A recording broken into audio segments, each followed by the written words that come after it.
I don't see the need for the National Guard at this time. I really believe that we've got a handle on it. Right now at 6, Oregon leaders continue to push back against the president's order to deploy troops to the Rose City, with details coming in about when we could see boots on the ground. Plus, it's quite sad to hear that people think that Portland's a war zone. How Portlanders are finding themselves in the middle of a national debate over the city's image as a legal battle also plays out. Also this evening, Oregon lawmakers finally pass a massive transportation package saving jobs, but also raising taxes.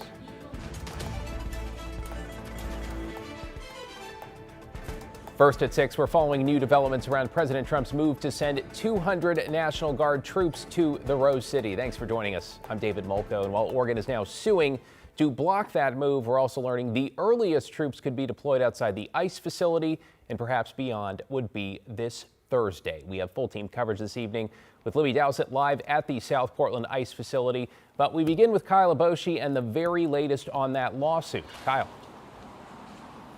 David, a late update. We just learned that an emergency hearing is scheduled for Friday at 10 a.m. here at the federal courthouse in downtown Portland to consider the state's request for a temporary restraining order. If successful, that would put the brakes on all of this. Meanwhile, the Oregon National Guard confirms that troops are being processed right now and could be available for service by the end of this week.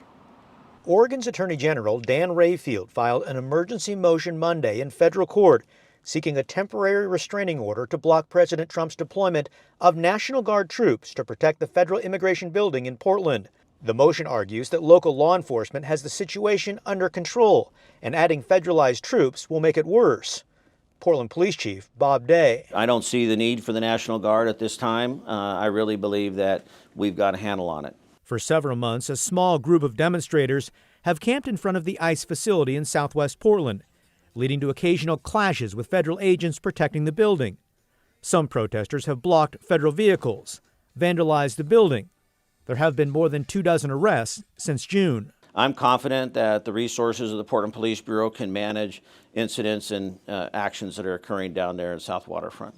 Defense Secretary Pete Hegseth sent a memo to Oregon Governor Tina Kotek Sunday ordering 200 members of the Oregon National Guard into federal service for 60 days.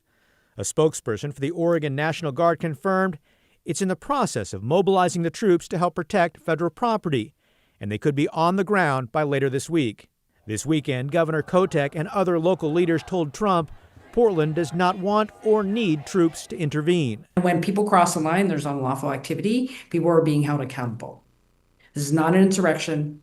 This does not require military troops in an American city.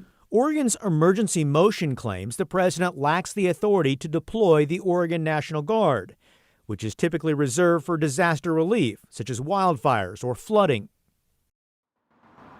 The Oregon National Guard explained that some troops are trained in crowd control and they would likely be the ones to be deployed. What role they might play in protecting that federal immigration office in Portland and coordinating with federal agents is not clear at this time. All right, just to recap the breaking news for you, Kyle, emergency hearing scheduled for Friday at 10 a.m. Always appreciate your reporting there. Let's bring in Libby Dowsett now live at the ICE facility near the South Waterfront. So, Libby, walk us through what you have been seeing and what neighbors are telling you. Well, over the past hour, we've seen a drop-off of protesters by about 10. There's a couple dozen here now. But neighbors say with the flashbangs and the yelling and the smoke, they say they've gotten sick of this, and sometimes it's intense, but other times it's non-existent. You can see here people are gathering by the gates of the South Waterfront building along Macadam. We've seen dialogue liaison officers from PPB just show up.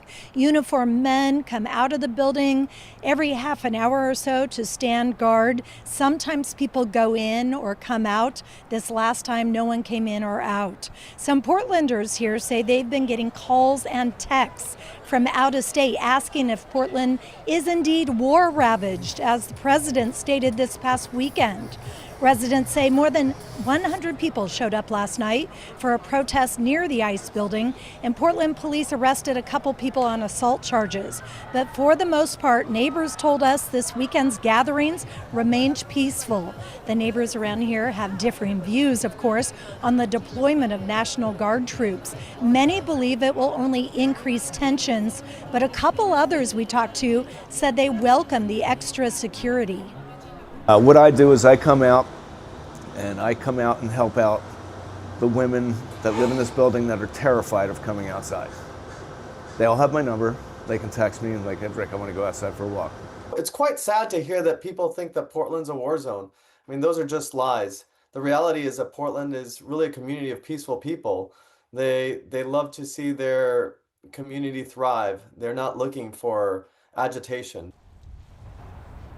And we've talked to people from out of this neighborhood who've come by this site to check out the action, and they say the impression or the perception that this location is out of control is way off base. They say it appears to be just the same as the last few months.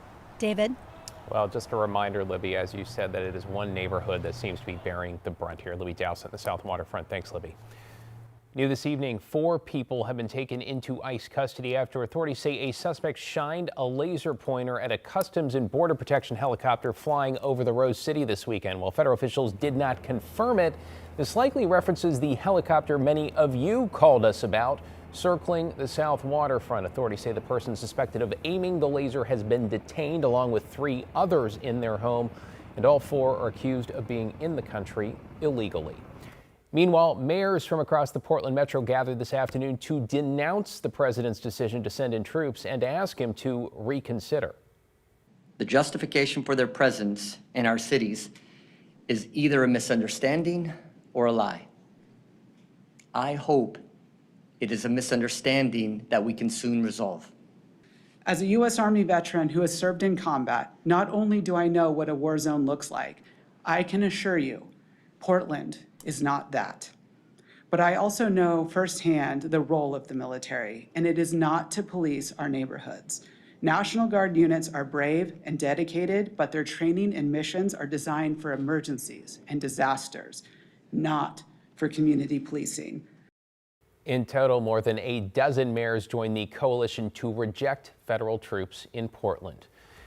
In Washington, state and local leaders in Seattle are already taking steps just in case the president were to deploy troops there. Here is Seattle's mayor and Washington's AG pushing back. We, to not mince words, we do not need the federal government bringing in armored vehicles, semi-automatic weapons, military personnel to make, quote unquote, us safer.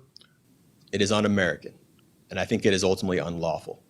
And so anything that would be attempted here, we will be prepared to respond. Both caution they have not gotten any official indication from the White House about a potential deployment there. Stay with KGW as we continue to follow all the strands of the president ordering National Guard troops to protect federal facilities in Portland. Look for the latest on air on KGW.com as well as on our free TV app, that is KGW+. In your headlines this evening, 5 people have been displaced after a fire at an Estacada apartment building. This blaze broke out last Tuesday, and while no one was hurt, 2 dogs died in the fire. Today we spoke with some of those impacted, including Zoe Goodenough, who called 911. She says she had just moved in a few days earlier and lost everything. Going from finally having my first apartment right after turning 21, being so proud of myself, and just like, I was so happy before I walked in that door, and then all of it's gone now. I don't have any independence. I don't have space. I don't have a place to go home. I don't have anything anymore. Well, the cause of the fire remains under investigation. Take a look at this. In North Portland, a car crashed into a building this morning near Alberta and Albina. The good news here, nobody was injured, and it appears the damage to the structure was minimal. No word yet on what caused that crash. In Clackamas County, the sheriff's office is asking for help to catch a few thieves. At about 4 this morning, deputies say burglars used a stolen car to smash into the House of Pipes in Happy Valley. That's where they stole more than $5,000, authorities say, in merchandise. Then about 20 minutes later, in what appears to be a related case, authorities say 2 burglars crashed through a liquor store on Sunnyside Road. Deputies say the suspects drove away in a dark Hyundai Sonata, Oregon plate 049KTX. Contact the Clackamas County Sheriff's Office if you have any information about either burglary. Matt? Hey, David. We have had showers today and a few glimpses of the sun, a little bit, but our sky cam up in Vancouver kind of sums up the whole day. This from our camera at the Springs at the waterfront looking out over the mighty Columbia River. Cars crossing the bridge, of course, but you look south, there are some breaks in the clouds, and of course, we've got water on the lens, so it kind of sums it all up. 63 degrees right now, the winds are light, the humidity is high. Sort of a typical early fall day, a little bit on the cool side for this time of the year. And we look at Doppler radar, thunderstorms rumbling around eastern Oregon. We'll keep track of those. And we are getting decent rainfall even on some of the wildfires. Pretty good batch of rain rolled through first Yamhill and then Washington County, added to the rainfall total in Hillsborough. And we've got showers mainly on the west side. There's not a lot happening east of I-5 right now, but that's how it's going to be as we go through the next couple of days. They'll be scattered. Tomorrow might be the east side that gets more of the showers as opposed to the west side. I think everybody's actually going to get showers during the day tomorrow. And you can see the difference. I mean, Hillsborough is now up to just over 1/4 of an inch. About an hour and a half ago, they only had 1/10 of an inch. Portland, Vancouver, and Troutdale all stuck at just 0.05 of an inch. So that's where it's been lighter. Heaviest on the coast, and then down in southern Oregon, Medford and Klamath Falls, over 1/4 of an inch too, which is great. Now, there are air quality alerts, believe it or not, parts of Lane and Douglas County because of smoke from the Moon Complex fire, but you can see the smoke signature from that fire really becomes small as we go through the next couple of days and we get more wet weather rolling into western Oregon. David? Appreciate it, Matt. We'll see you in a few. In an update this evening, Oregon lawmakers have finally passed a multi-billion-dollar transportation package saving hundreds of jobs, Democrats point out. But also, Republicans are keen to note raising taxes. Evan Watson has the latest from Salem. Governor Tina Kotek praised the passage of the transportation bill on Monday, saying lawmakers stepped up to fund a reliable and safe transportation system. The bill removes the threat of ODOT layoffs, and Kotek says ODOT will now be able to fully prepare for the winter season ahead. House Bill 3991A, having received a constitutional majority, is declared passed. The Oregon Senate passed a transportation funding package Monday, preventing ODOT layoffs and raising taxes and fees to pay for roads, bridges, public transit, and other projects. If we do not act, Oregonians will drive on unsafe roads and risk being hurt or even killed. 18 Democrats pushed the measure through against Republican opposition, ending a month-long special session. Democrats needed to wait for Senator Chris Gorsuch. Gorsuch. Yes.